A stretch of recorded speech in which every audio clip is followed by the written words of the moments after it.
ሰላም አድማጮቻችን እንዴት ናችሁ? ዛሬ ስለ አሌክሲስ ማካሊስተር እንጨዋወታለን። የመሪነት ሚናን የሚቀበልበት ጊዜ የደረሰ ይመስላል። ለቻናላችን አዲስ የሆናችሁ ቻናላችንን ሰብስክራይብ፣ ላይክ እና ሼር እንድታደርጉ እንጠይቃለን። አሌክሲስ ማካሊስተር ወርልድ ክላስ ተጫዋች መሆኑን አስመስክሯል። አሁን ወደ ቀጣዩ ምዕራፍ ተሸጋግሮ ከሊቨርፑል ቀዳሚዎቹ መሪዎች አንዱ ሊሆን ይገባል የሚል አስተያየት እየተሰጠበት ነው። በእርግጥ ቀደም ሲልም ኃላፊነቱን በተወሰነ መልኩ ሲወጣ እንደነበር መናገር ይቻላል። ሊቨርፑል ያለፈውን የውድድር ዘመን በነሐሴ 2024 በፀሐያማ ቀን በፖርትማን ሮድ የውድድር ዘመኑን አሃዱ ብሎ ሲጀምር ያልታሰበ ፈተና ገጥሞት ነበር። አዲሱ አሰልጣኝ አርነ ስሎት ግንባራቸውን ቅጭም አድርገውና ጥርሳቸውን ነክሰው ሜዳው ጠርዝ ሲንቆራጠጡም ታይተዋል። ቡድናቸው እርሳቸው በሚፈልጉት መንገድ እየተጫወተ አልነበረምና ሐሳብ ገብቷቸዋል። ስሎት በፕሪሚየር ሊግ የመሩት የመጀመሪያ ጨዋታቸው ቢሆንም ቡድናቸው እያደረገ ያለውን ደካማ እንቅስቃሴ ሊታገሱት አልቻሉም። ቡድኑን በሚፈልጉት ልክ የሚያዋህድላቸው ጠቢብ ያስፈልጋቸው ነበር። አማካይ ክፍሉ ፍሰቱን ማግኘት ነበረበት። አንድ ተጫዋች የሚፈልጉትን ሰጣቸው። ስሎት የመጀመሪያ ድላቸውን እንዲቀዳጁ ትልቅ አስተዋጽኦ አበረከተ።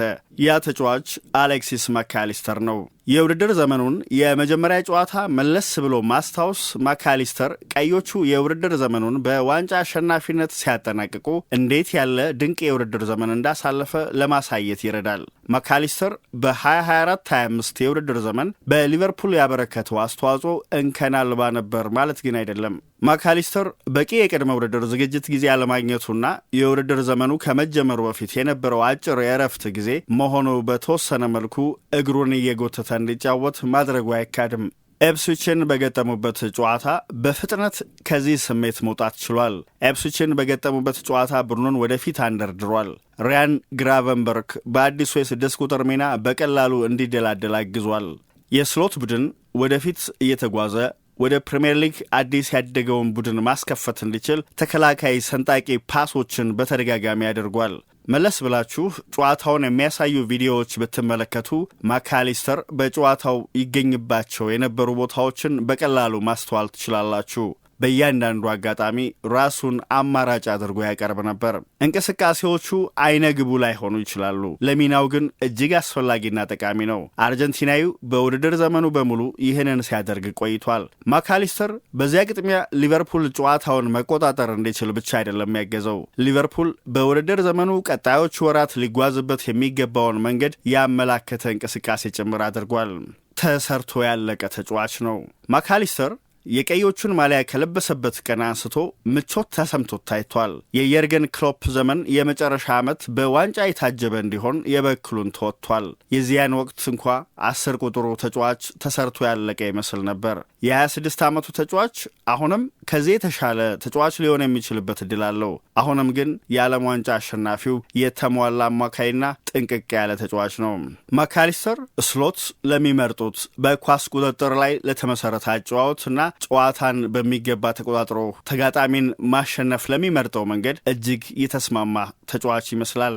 አማካይ ስፍራውን በበላይነት መቆጣጠር ከመቻሉ በተጨማሪ የተጋጣሚ ቡድን ተጫዋቾች ከኳስ ጋር የሚያሳልፉት በቂ ጊዜ እንዳይኖራቸው ያደርጋል። ከዚያም እንደ አስፈላጊነቱ የመልሶ ማጥቃት እንቅስቃሴ መተግበር ካለባቸው ከሱ እግር የሚነሱ ኳሶች ትልቅ ቦታ አላቸው። ማካሊስተር በተጠናቀቀው የውድድር ዘመን በሊቨርፑል አማካይ ክፍል ልዩነት ፈጣሪ እንደነበር መናገር ይቻላል። በአብዛኞቹ ጨዋታዎች ከሱ የሚጠበቀውን ነገር ያለ እንከን ሲፈጽም ታይቷል። ማካሊስተር ከቡድኑ የአካል ብቃት አሰልጣኝ ሩበን ፒተርስ በእጅጉ የተጠቀመም ተጫዋች ይመስላል። በአብዛኛው የውድድር ዘመን ለጨዋታ ዝግጁ ሆኖ ብቁ ሆኖ ከጉዳት ርቆ ሰንብቷል። ማካሊስተር በሀገር ውስጥ ውድድርም ሆነ በአውሮፓ መድረክ ሜዳ ያካለለ የነበረበት መንገድ አስገራሚ ነው።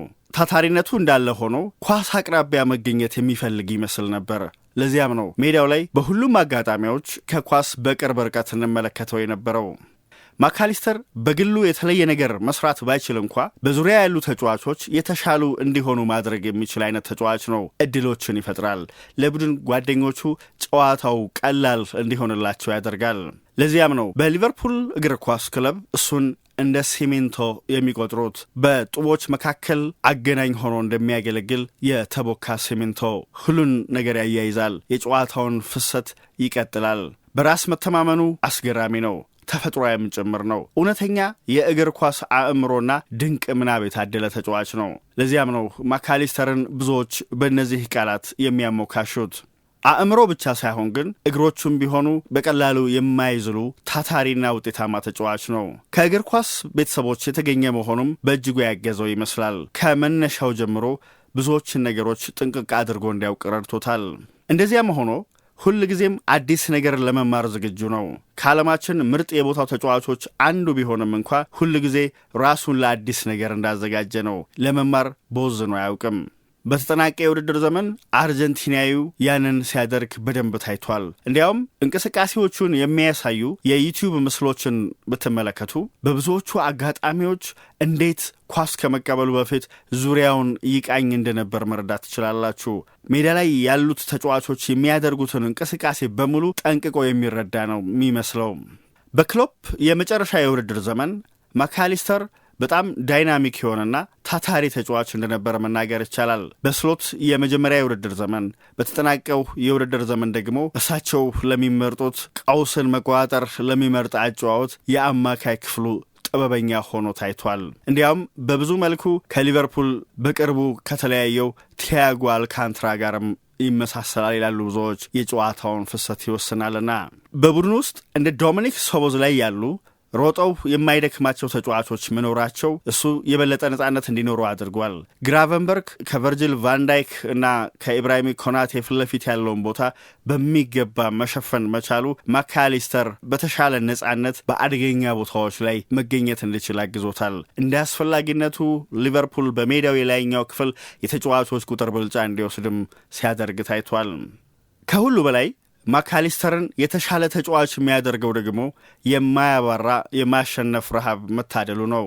ስሎት ሊቨርፑልን ሲረከቡ በተሰጥኦ የተሞላ የላቀ ችሎታ ያላቸው ተጫዋቾችን ማግኘታቸው አይካድም። እንደ ማካሊስተር ያሉ ተጫዋቾች ደግሞ ሁል ጊዜም የማሸነፍ ረሃባቸው ከፍ ያለ ሆኖ መገኘቱ የበለጠ ስኬት ማጣጣም የሚችሉበት እድል ይፈጥርላቸዋል። በቃለ መጠይቆች ወቅት ተጫዋቾች ሊያሳኳቸው ስለሚፈልጓቸው ነገሮች ሲጠየቁ ምናልባት ዋንጫዎችን ማንሳት እና ደጋፊዎችን ማዝናናት የሚለውን ሐሳብ ያነሱ ይሆናል። ማካሊስተር ወደ ሊቨርፑል ከመምጣቱም በፊት ትልልቅ ስኬቶችን አጣጥመዋል። በዓለም እግር ኳስ ከፍ ያለ ቦታ የሚሰጠውን የዓለም ዋንጫ አሸናፊዎች ሜዳሊያ ያጠልቋል። ነገር ግን ወደ ሊቨርፑል ሲመጣም ተጨማሪ ስኬቶችን የማጣጣም ፍላጎቱን ህልሙን ይዞ ነው። ያ ደግሞ ብዙ አግዟቸዋል። የቀድሞ የብራይተን ተጫዋች ሊቨርፑል ለዋንጫ እንዲፎካከር ማድረግ ብቻ ሳይሆን ዋንጫውን ማሸነፍ እንዲችልም አግዟል። ግን በዚህ የሚረካ አይመስልም። አንዳንድ ተጫዋቾች የትልልቅ ጨዋታዎች ተጫዋቾች ናቸው ተብሎ ሲሞካሹ ሰምታችሁ ይሆናል። ማካሊስተር እንደዛ አይነት ተጫዋች ነው። እንደዚሁ ለማለት ያህል ሳይሆን በተግባር ያረጋገጠው ጭምር ነው። የተጋጣሚ ቡድን ተጫዋቾች ሜዳ ላይ ሊመለከቷቸው ከማይመርጧቸው ተጫዋቾች መካከል አንደኛው እንደሆነ መናገር ይቻላል። ማካሊስተር በእግር ኳስ ትልቅ ስኬቶችን እንዳጣጣመ ቢነገርም ቢታወቅም፣ ነገር ግን አሁንም ማሳካት የሚፈልገው ነገር አለ። ከቡድኑ ጋር የቻምፒየንስ ሊግ ዋንጫን ማንሳት፣ እንደዚሁም በግሉ ምርጥ ተጫዋቾች በምርጥ ተጫዋቾች ዝርዝር ውስጥ መካተትን ይፈልጋል። የግል ክብሮችን መቀዳጀት እንደዚሁ ከህልሞቹ መካከል ነው። በተጠናቀቀው የውድድር ዘመን የማካሊስተር ምርጡ አጋጣሚ ብለን ልናነሳ ከምንችላቸው መካከል አንደኛው በቻምፒየንስ ሊግ ሪያል ማድሪድን በገጠሙበት ጨዋታ ላይ ያደረገው እንቅስቃሴ ነው። ምናልባት በአንፊልድ ኤቨርተንን በገጠሙበት ጨዋታ ሰማያዎቹ ከጨዋታው ምንም ነገር ይዘው እንዳያወጡ ማድረግ የቻሉበትንም አጋጣሚ መጥቀስ ይቻል ይሆናል።